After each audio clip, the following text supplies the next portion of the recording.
Let's see what these guys are on.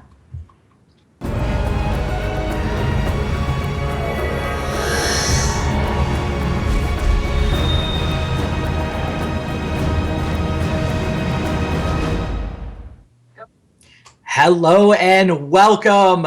It is round one of the Vintage Super League qualifier tournament. Reed Duke is on the Storm deck that we predicted he would be on, and what the hell is Andy Probasco doing? What does chronostery mean? I'm not even familiar with that word. So it's probably Kron is probably Kevin Kron. Maybe it's a Kevin Kron Monastery Mentor deck. Okay. That's my guess. Like Monastery and Chronostery. Now I get it. I'm trying to think of what card. I'm like Chronotog? Like, what's in this? That'd be awesome. My brain went to Kevin Kron, who is another regular member of the Vintage community, does a podcast with Steve and Andy, and great guy. Now, Mystic Remora is quite a beast of a card against Storm, right? Every non-creature card you play, your opponent gets to draw, and Reed's entire deck is non-creatures and lands. I mean, look at the way Brassman played this, though. He didn't play the Preordained, didn't play the Mystic Remora. He actually left up Flusterstorm as his turn one play against Reed. He kept the one-lane hand, didn't run the Preordained, but I mean, he knew he's going to need a Flusterstorm, and here you go. Yeah, I mean, I guess the value is keeping your hand a secret because there's no individual card in that hand I really want to protect that much. Like, I might have just Preordained to try to find some land and make sure I make my second land drop. Although he can do that and still have. Yeah, I think his turn two play is going to be Preordained to find the land for Remora. Right. You definitely want to wait till you can at least upkeep the Remora more than once or twice. Right. But so I think the value there is keeping your hand a secret more than anything. So Reed doesn't know how to therapy or play around what to play around.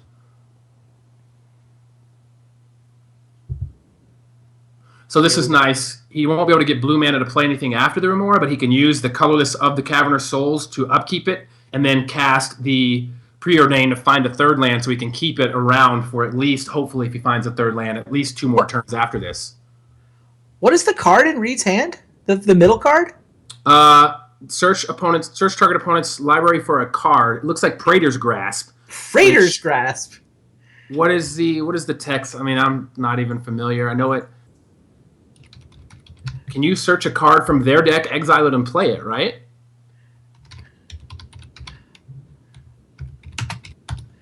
Crazy. Is that what it does? I'm pretty sure you exile a card out of your opponent's deck and you can play that card as if it were in your hand. Search target opponent's library for a card and exile it face down. Then that player shuffles his or her library. You may look at and play that card for as long as it remains exiled. Yeah, 3 mana, sorcery, play a card from their deck. I'm shocked I remember that. That's amazing. I mean, well done. You can get their Black Lotus. You can, it's pretty sweet. You can take their win condition, and like right now, he can get a second Lotus, so he can have Lotus, and Lion's Eye Diamond. That's awesome. And while it's exiled, if you do something like remove your hand to a Lion's Eye Diamond, you've still got this card exiled that you can play at a future time. So it's pretty sweet. Pretty nice technology. I have not seen that before. That's awesome. But this Mystic Remora is doing work. I mean, Reed can't even play his artifacts. He wants to wait it out, and he's got a land drop still, right? Yeah, having land drops makes it okay. The deck is naturally light on lands because it has a lot of artifact mana, which playing an artifact lets him draw a card. So if he wasn't fortunate enough to draw these lands, that Remora would force him to either discard or have to try and break it. Luckily, he's drawn lands, and he's only got 6 cards in hand now, so he's got more turns than mana Andy has to even upkeep the Remora. So he should be able to get out of this by waiting it out. But Andy has another Remora waiting. And now a Mindbreak Trap. Wow. What Brassman really wants is free counters. He wants Force of Will. He wants Mindbreak Trap. Having one up for Flusterstorm is good. Reed's now on 7. He may be forced to start casting stuff next turn. Probably depends whether Andy comes up with a land. Does not come up with a land. So Reed's going to know the Remora is going to go away.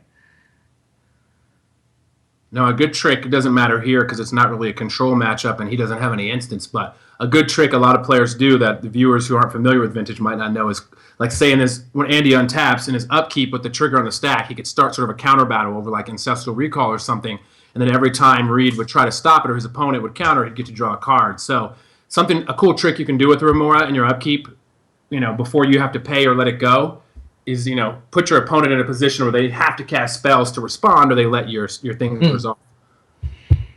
Well, Reed's now up to 8 spells. They're awesome. Yeah, there's not a card in here I'd want to discard. Having the Right. redundancy of Necro and Bargain, you can get rid of one of those theoretically, but if one doesn't resolve, you're going to want Right. the other because you really only have 3 business spells, 4 if you count the Praetor's Grass. I might just discard the Grass Peer in this hand. Yeah, I don't know how he's gonna. You can also just like. I don't think it's terrible to play a Lotus or a Lion's Eye. Let him draw one card. I mean, you're effectively he gets a card and you get a card because you don't have to discard. Yeah, I mean, it's kind of the same, which I think I like your logic there. I think I might just play the Lotus.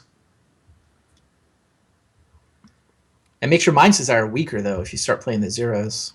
That is true. And if you're gonna play a card, it's probably the Soul Ring. Yeah, you might as well save your free cards. Because he's got a really powerful Mind's Desire available if he wants. I mean, with that logic, though, although I guess Praetor's Grass for Lotus is neutral too, and it just sets 2 spells up. So theoretically, he could have a turn where he goes like Lotus, Lion's Eye Diamond, Soul Ring, Ritual, Praetor's Grass, Lotus, Mind's Desire for a really amazing Mind's Desire. With all that said, I might just discard the Bargain because you're going to want to use all that for Mind's Desire. You know what could happen though? If Reed makes that line, he is going to get destroyed by Mindbreak Trap. Oh yeah. Mindbreak Trap exiles everything on the stack. All the Mind's Desire copies go away. Although it's almost like Brassy is pre-sideboarded here. All right, Reed's going Dark Ritual. This is interesting. He's probably going to go for the Necro or the Bargain here, which isn't crazy to me. Oh wow, he's just going for it. Well, it's funny. How many cards can Andy hold, right? I think if it wasn't for Mindbreak Trap, this line into a giant Mind's Desire could be awesome. I think he's going to get blown out by Mindbreak Trap, though. Yeah, I mean, the issue here is like, even without that, you're kind of giving them outs to find Force of Wills or other Mindbreak. You're giving them. But how many Force of Wills can he find? You're going to Mind's Desire for like 7 if he starts Force of Willing stuff. That is true. Yeah, this Mindbreak Trap. I mean, I really like Reed's decision to actually go for it because you're only really thwarted by Mindbreak Trap. I don't mind Reed's decision. Yeah, I might have been tempted to try to wait the one turn since he can't upkeep Remora, but then again, he's going to have untapped mana, right? And he has untapped mana, and he can draw into stuff like Flusterstorm, Spell Pierce, Mana Drain, who knows? Yeah. So Reed's decision here does actually make sense to me. And to be clear, the bracket was secret until after deck lists were in, so Andy did not know he was going to be paired against Reed Duke. It's not like he pre-sideboarded with Mindbreak Trap. I mean, maybe he thought the field was more likely to run Storm than a real-world field.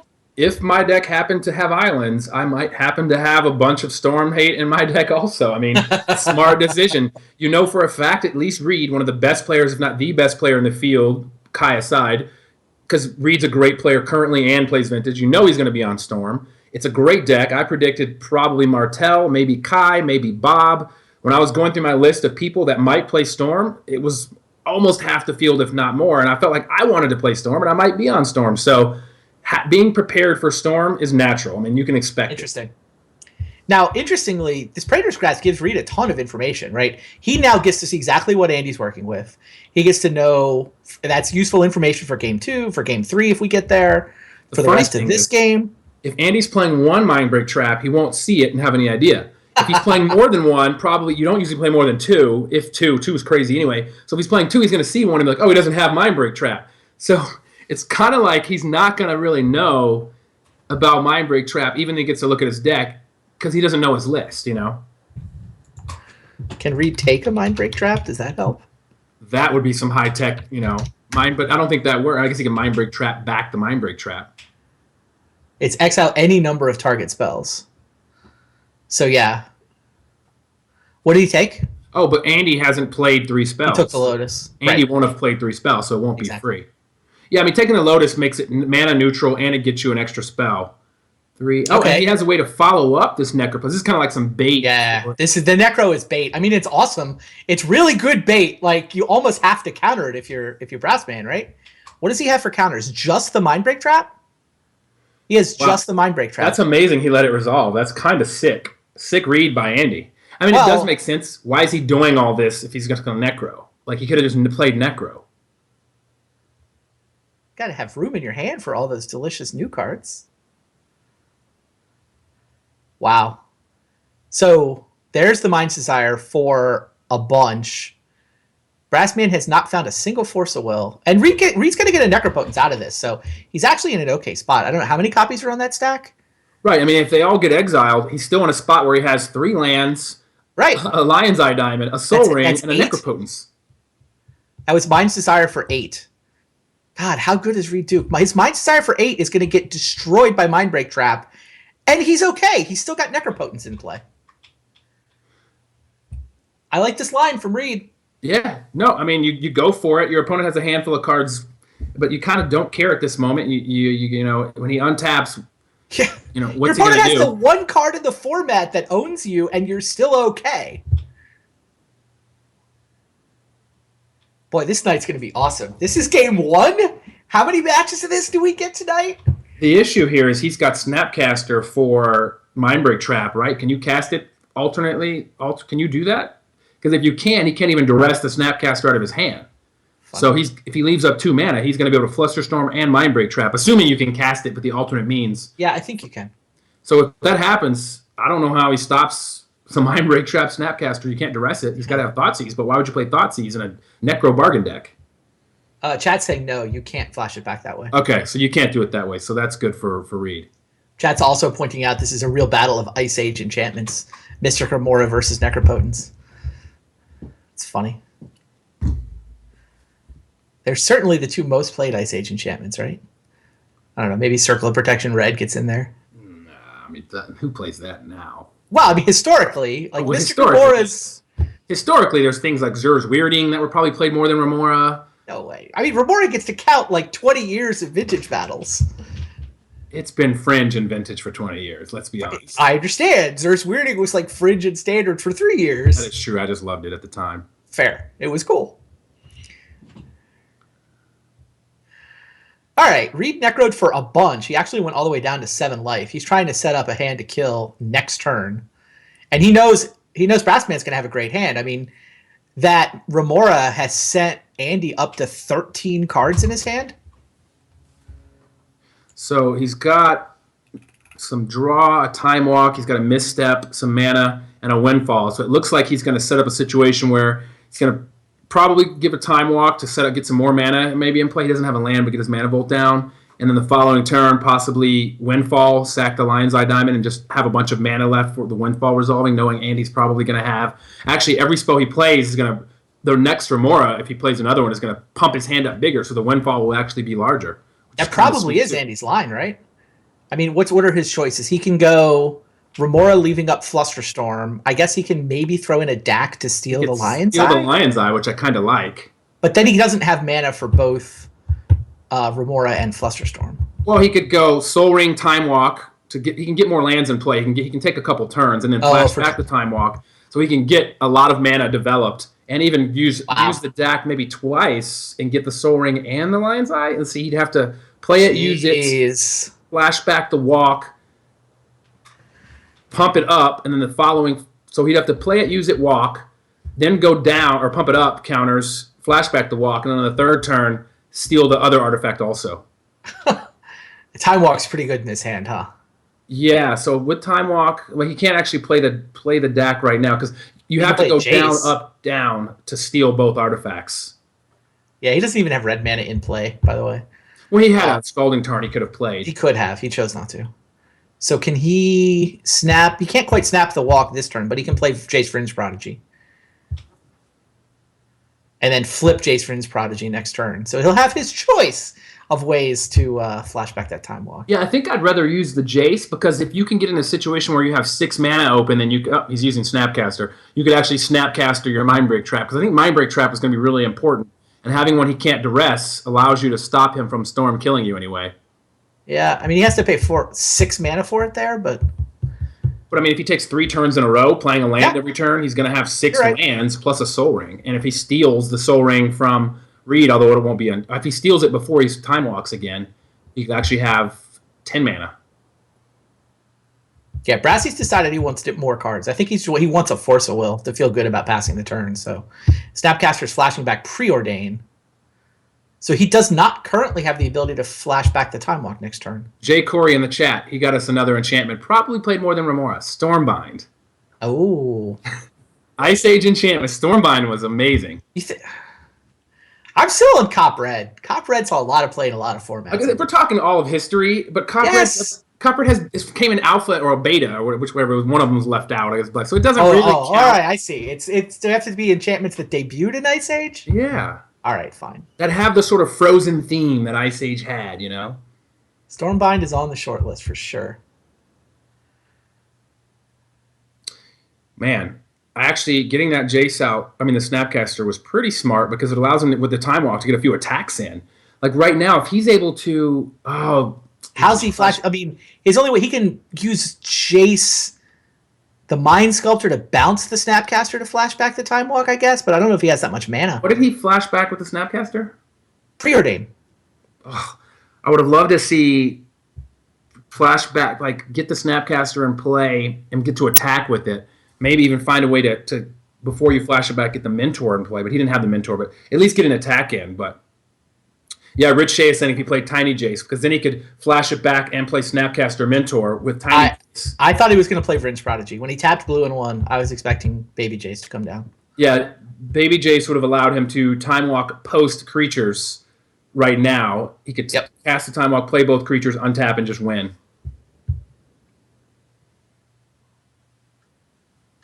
He's just going to go. But that's the beauty of Vintage. There's so many different lines you can take with so many different decks. There's no right or wrong way to eat this Rhesus, as Matt Sperling always likes to say. I mean, who knows what the right order to do things is? You can find wins in different ways in Vintage, and I think that's why I like it and why a lot of people do. There's so many interactions, and it's so complicated, but at the same time, so interesting. I mean, you can analyze one turn of a game.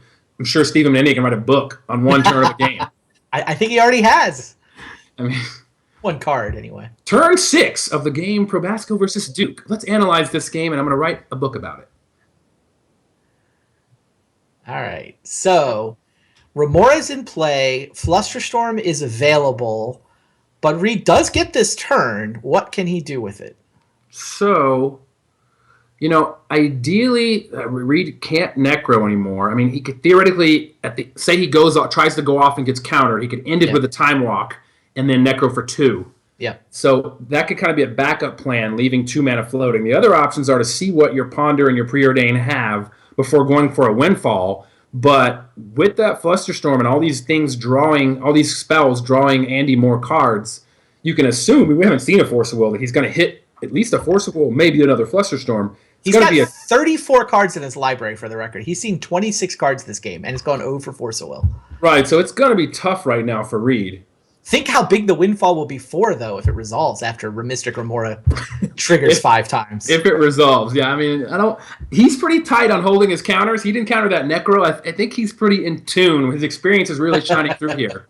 I think he's not going to counter anything other than something like Windfall or equivalent. Dig Through Time could be relevant. Probably not.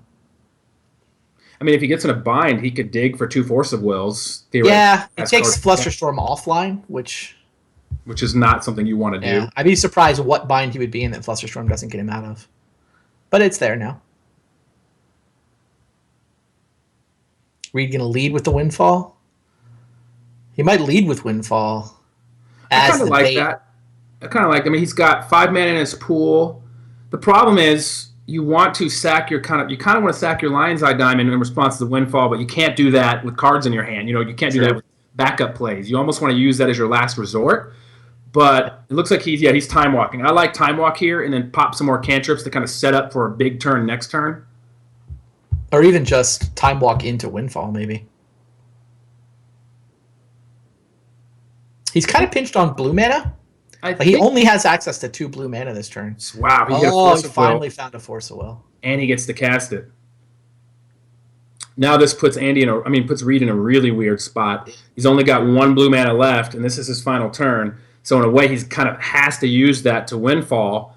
And if he does that and it gets countered, he's got no backup option. So unless Andy doesn't cast Flusterstorm, this game is over. Hitting a Force of Will off that Mystic Remora. Mystic Remora was very powerful this game. As I said in the beginning of the open hands, against Storm, the card is a monster. For sure.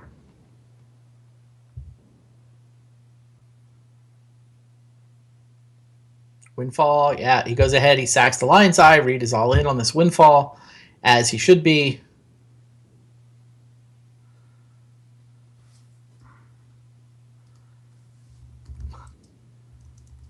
Yes, use the Flusterstorm, Brass Man. You got to, right? Yeah, you have to let the Necro Triggers resolve first. And then here we go. Andy Probasco is going to take a 1-0 lead over Reed Duke. That was a fun match of Magic. Fun game of Magic. There was so many interesting decisions and things to really point out and so much to learn. I mean, watching both these players, I like the way both of them played it. Andy's experience really showed. He knows. A lot of players would have mind break trapped that Necropotence and most likely lost. I mean, yep. Because then the Mind's Desire would have been one bigger from the counterspell, and Mind's Desire for 9 usually does it in a Storm deck. Usually you hit a tutor in there or Reed something. Reed can pay for this. Reed can pay for this Flusterstorm. He's got 6. Yeah, I mean, Brassy could have gushed as a response, but yeah, this is Reed paying. But then once he pays, what's he got left? Not much, but 5 cards. His Lotus is already gone. I mean, you'd have to hit like Ritual. Cards. You'd have to hit Ritual and Will. And even so... And now, is Brassy gush as a response? No, he lets it resolve. Oh, he hit Ritual. And he's got, Probe. He can cast a Probe, but now there's a Force of Will and a Middle Misstep. He found Mana Crypt, Time Twister, and a land. I don't think he's played a land this turn. This is like almost amazing. He can't probe and play the land though, because that requires all 3 of his life. Oh yeah, that's true. He runs out of life points. Yeah, and Regan Ritual, but black mana's not going to help him. He's got to get a blue mana for the Twister. Is he fishing for like? He may have also played a land this turn. I'm honestly not sure. Yawgmoth's Will would be amazing. Although I mean, with Middle Misstep and Force of Will, we both know they're not going to resolve, but it would be kind of cool. Oh, Dark Petition. He can cast Dark Petition. He can cast it. He can't resolve it, but he can cast it. This game just keeps giving. Wow. Okay, Misstep is going to get that. I think Brassy was supposed to gush as a response to that. The issue is to the Windfall, so that the storm count would be higher. But the Windfall's 3 cards larger, and you're only making him pay 1 more mana. And now he's going to pay that, and he's going to have what the hand we just saw with 3 more cards, 2 islands and the 2 cards he draws minus the gush. Yeah, you might be right. And you're only really taxing him 1 more mana. Defense grids go in. Of course. See their list. It looks like Tormod's Crypts are coming in, and you have Hexproof. I can't. Aegis of the. What's that guy's name? The white creature that gives you Hexproof. Yeah, Aegis of the something. Aegis of you have Hexproof. And a couple Steel Sabotages. Is that Steel Sabotage on top? I'm trying to take a peek here. It's a little small. Aegis of the Gods. Yeah. And Reed's got some defense grids in. Praetor's Grasp came out. I guess he thought, Aww. I like the tech, though. It's kind of sweet. Yeah. I'm shocked we don't see more of it. I mean, it seems like a great one of. It seemed fine. I guess when there was a prevalence of a lot of Shops decks, other than Lotus, which some decks didn't even run, there's not a lot you want out of a Shops deck for 3 black mana. That's fair. Yeah, if you're not expecting to play against Shops, then it's your average opponent is just going to have better stuff to take. I'm getting corrected in the chat. It's Aegis, guys. Aegis is what I was told. Either way, it uses that AE character that we don't really use anymore, right? Is that correct, or is it actually the letter AE? I think it's the letters AEG. It's not like Rathu Berserk. How often am I going through their deck, really, though? I don't ever really play cards that let me go in my opponent's deck, so that's probably why. Because I take screenshots of their hands all the time. So, makes sense. Still, pretty sweet tech. All right, Reed Duke on the play here for Game 2. He's got Jet into Duress, but his hand has no business. All he can do, he's got 2 Duresses and a Pyroblast, but nothing to do. It's interesting because this is the kind of hand, like, you kind of want to keep it because you can kind of sit back and wait and sculpt the hand and have 2 Duresses to go off. You've got mana, but if Andy... He took when he used the Praetor's Grasp.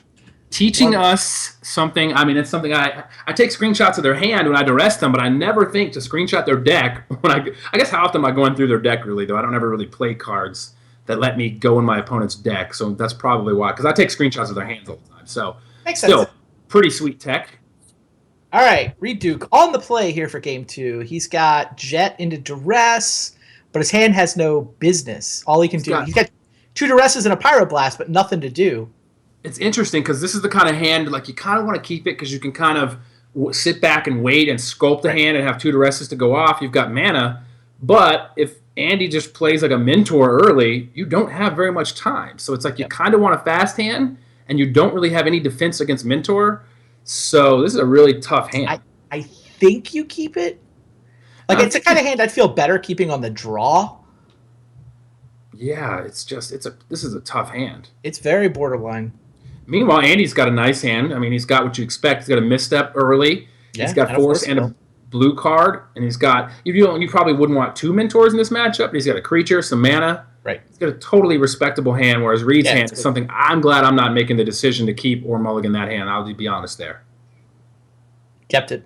He decided to keep, and I'm confident Reed knows, Reed knows what he wants to do and what the right choice is. So first duress is going to run into a misstep. Now, do No, you fire the second duress now, or do you wait a turn? yeah, that's what I'm saying. I wonder what he does. I think I might go for it now because clearly there must be something he doesn't want you to see or do. I mean, a lot of times you pop it off anyways, but I want to see what kind of goodies he has in there, see what kind of time I have, how I need to play this game. And now Brassy would have to lose the Snapcaster to deny Reed the info. I think this is one of those where you're like, I don't really want to let you know what's in my hand, but I don't want to throw my Snapcaster away. So here, you can see my hand and take the force of will that way. Yeah, this game is going to be interesting. I mean, now it's pretty much a battle of top decks, although Andy has more time than Reed. But whoever like if Reed were to rip like a Necro here or something, that's incredible, Oh, yeah. Ponder. Let's see what we find. I mean, so many of the cards in Reed's deck are at least cantrips.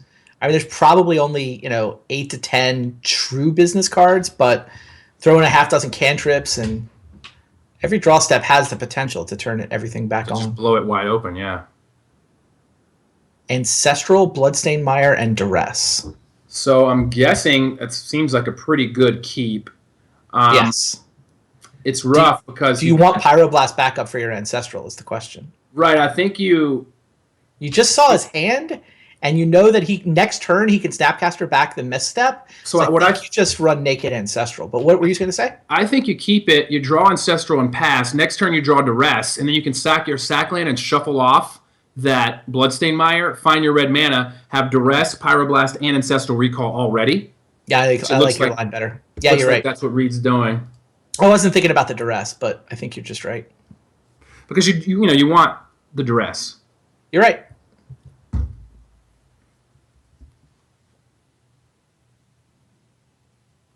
Oh, he's going to upkeep Crack? He does not want the Duress, apparently. He just wants Ancestral with Pyro. The thing is, he knew his hand was 4 cards that weren't duressable, so it really is the card he drew, which we know he drew Steel Sabotage. Did he draw a card that you can duress? More often than not, he's going to have a card you can't duress. Oh, wow. Reed shipped the turn.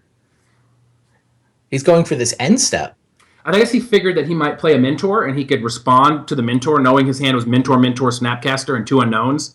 If Andy did those spells and played Mentor, then he'd be able to respond, and only Force of Will and Misstep could stop him. Wow. And Brassy doesn't tap out for Mentor, and Reed doesn't go for the Ancestral. He's just sitting on Ancestral with Pyro backup, and it's been 2 turns now, like a turn cycle and a half. Now, do you respond to Brainstorm? Surely you respond to the Brainstorm, right? You know his hand is Mentor, Snapcaster. Yeah, I mean, I think you would respond because 3 cards plus a shuffle is going to be huge. And now here's the Snapcaster that Reed knew about. He's got the Pyroblast ready. There's 1 card he doesn't know about, but it's really hard for that card to break this up. Yeah, I mean, it almost would have to be a Misstep because he has 2 Mentors, and if he had Misstep, he would have probably just played Misstep. So he got a Defense Grid and a bunch more mana. Yep. He actually has the Tendrils with him at 16. He needs... So if he... I'm trying to think if he can sculpt a way where he gets Andy to counter a Defense Grid. Like if the next card he draws is a spell and Andy counters a Defense Grid, he can finish with 4 more mana. He could just Tendrils him right out. Yeah, he's at 6 spells right now. He only needs to get to 8.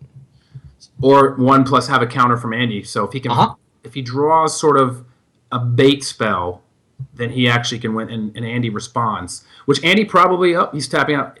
If he played Box Ruby and left up blue, he can just leave up blue mana now. So this is interesting. If he goes Defense Grid and he gets counter, and then he just goes Artifact, Ritual, Tendrils, that's game.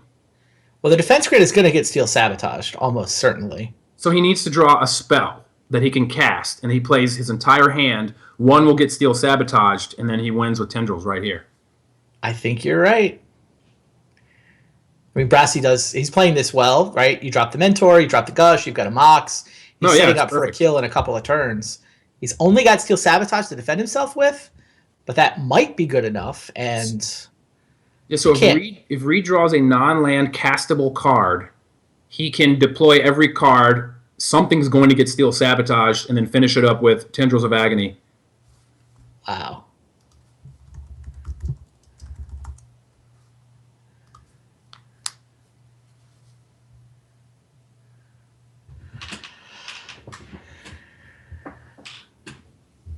What is on top of the deck, Reed? Dude? Non-land, like Desire, Bargain. Just a cheap card. And like a Vampiric Tutor. Works. So does he have an? I mean, he has. Yeah, the mana. It looks like it's a Soul Ring and a Mana Vault. It sure looks like enough mana. 6, 7, 8, 9. Yeah, he has 2, 3. He has 2 extra mana. So it depends on what he sabotages. I think I would lead with. Yeah, the sequencing here does matter because of Steel Sabotage. I think I would lead with Mox, Dark Ritual, and then just start, Vamp Tutor. No, I would just lead with Mox, Dark Ritual, and then one of the artifacts on the defense grid. I think you throw defense grid in pretty early. Pretty early, because then you want to make him. I mean, if you lead with just grid, if you just go grid, they have to pay. Your colored mana's off. No, yeah, you can just start with grid. You're right. Maybe you're worried a little about Spell Pierce. Like maybe you want to play an Emerald first. Yeah, Emerald Grid. Yeah, I like Emerald Grid. That's how I would lead. Soul Red Grid is almost the same thing.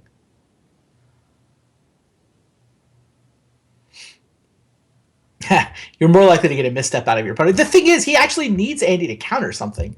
So I think he's maybe leading with Soul Ring because Mental Misstep is good enough to be the 8th spell, right? Give him a Mental Misstep target before you play your defense grid. The funny part is if he doesn't counter anything, then all of a sudden you can only put him to 2. And yeah, I mean, you put him to 2 and resolve a Vampiric Tutor. But then you're going to get smashed by Mentor. I mean, maybe you just defense grid Vampiric Tutor ship the turn. Like, Reed doesn't necessarily know he's going for this. I mean, I'm sure he's counting the spells. It's got to be play defense grid, see if that gets a counter spell. Right. If it doesn't, then yeah, you have to decide whether you want to dump your hand to put Andy at 2. I don't think you want to put him at 2. I think if it doesn't, then you just Vamp Tutor and then you sit back. You try to sculpt where you can play next turn with him. Well, if you dump your hand, put him at 2, and Vamp Tutor for Yogwill, then I think, I don't know. But then he could, I mean, you don't know he doesn't have a counter. If he has a counter, just counters your Yogwill, you're all in. Well, you have a defense grid in play in this hypothetical. But Brassy has more than 3 mana, so... Right, he's just going to have his mana untapped. He doesn't cast anything else. God, Magic's awesome.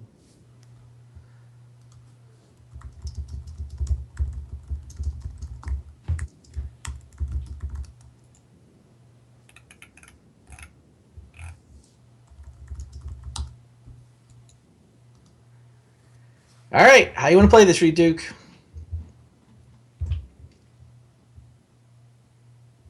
David and I think you lead with defense grid here. I mean,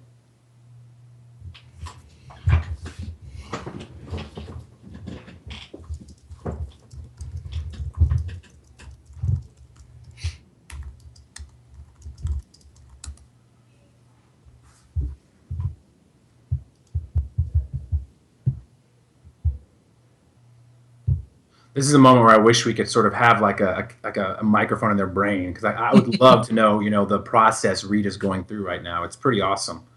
I think what's beautiful is this could be almost an elaborate setup. Like you do this, although it's kind of rough, because if you do this and you lead with defense grid, then it sounds like you're about to go for something because you're taking so long, and he might not counter it, wanting to leave up even though he doesn't have any more. Whereas if you do it really quickly, it looks like you should be setting up for later, which is why I kind of like doing it without much mana available. Fair. Yeah, timing tells are definitely a thing at this level of Magic. When you go into the tank, when you don't go into the tank is a real thing. Or Reed could be in the tank because his Magic Online client crashed. Now all the timing tell is erased. Who knows how long he's been thinking? I've done that on purpose. When Really? I've taken too long, and I'm like, they're gonna figure it out. I just disconnect and then come back, so that the whole timing was. I'm like, oh, sorry, computer crashed. All right, and just like go back with my turn. I've actually done that, like in a draft on Magic Online. That's awesome. So that it was like, yeah, I was just disconnected. I wasn't thinking. I have nothing. Go ahead and attack.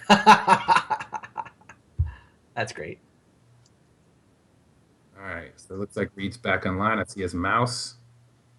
We just need one spell to be cast. He went to combat. Second main. Wow. He's going to ship the turn. Wow. Wow. I think he would have. I think he would have taken the bait. I do too. I think, although and now Aegis of the Gods is going to come down. But now he could just bounce a Mox, replay a Mox, bounce a Mox, replay a Mox, and this is lethal. What? Yeah, he's doing it. Bounce a Mox. That give everything +2, so he can give everything +4. And there's 5 creatures. That's 22. That's over 20 damage. Wow. I wanted to see him go for it just because I wanted to see if. Because it's funny, because had he went for it, if Brassman just F6s, yeah, he finishes at 2 and wins the game. If he actually counters, he loses. But since he didn't go for it, now he just wins with bounce Mox, bounce Mox. Wow, we'll never know. I think he counters defense grid, right? Surely. You kind of have to. You have 2 Steel Sabotages. What else are they doing in your hand? They're bouncing Moxes. They're bouncing Moxes and winning the match. What a crazy game. Yeah, it's pretty sweet. Pretty sweet. I would admit I would have enjoyed a game 3, but no, that was the thing. I love more Magic. We always love more Magic.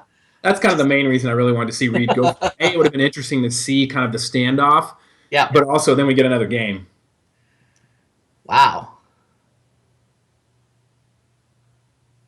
Brassman with the win. 2-0 defeats Reed Duke. That was fun.